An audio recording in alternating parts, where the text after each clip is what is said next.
Refleksi kritis perjalanan pendidikan nasional Indonesia disusun oleh Puji Saputera and Fitra Yogi Aditya.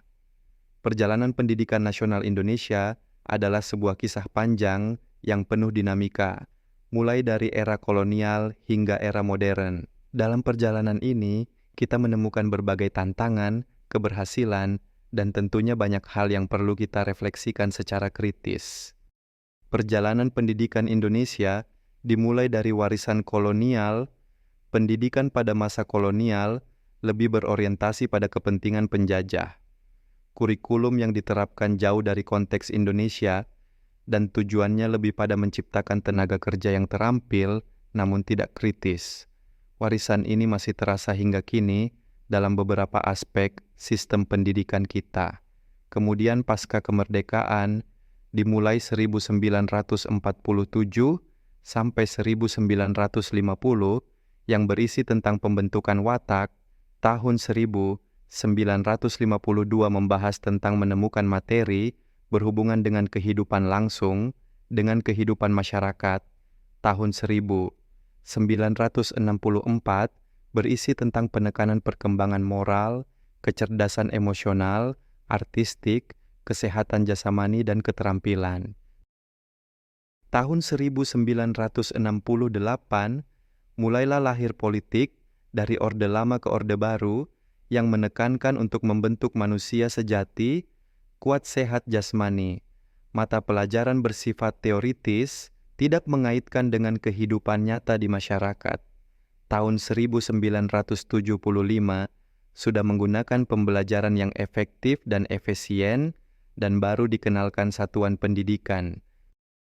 Tahun 1984 berisi tentang pengenalan kurikulum dan siswa sudah tidak menjadi objek, tetapi siswa sebagai subjek, yang merupakan penyempurnaan dari kurikulum.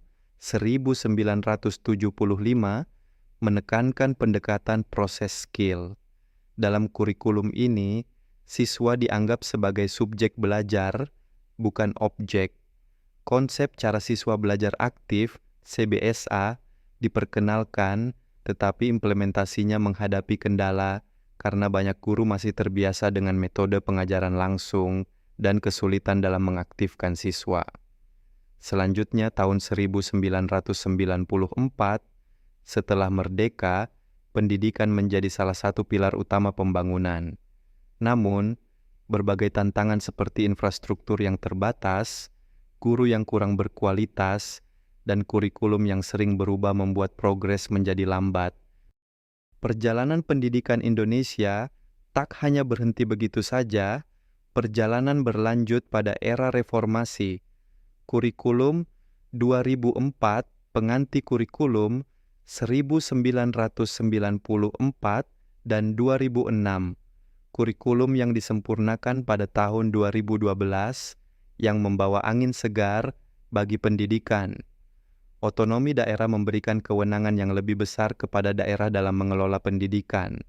Namun, di sisi lain, muncul juga permasalahan baru seperti disparitas kualitas pendidikan antar daerah dan komersialisasi pendidikan. Dan yang terakhir, pada abad 21, kurikulum Ki Gui Bablas, kurikulum yang disempurnakan pada tahun 2016, dan kurikulum Merdeka, kurikulum nasional yang diluncurkan oleh Kemendikbudristek pada Februari 2022, mulailah terjadi globalisasi dan revolusi industri 4.0 membawa tantangan baru bagi pendidikan. Kita perlu menyiapkan generasi muda yang memiliki keterampilan abad 21, seperti berpikir kritis, kreatif, dan kolaboratif.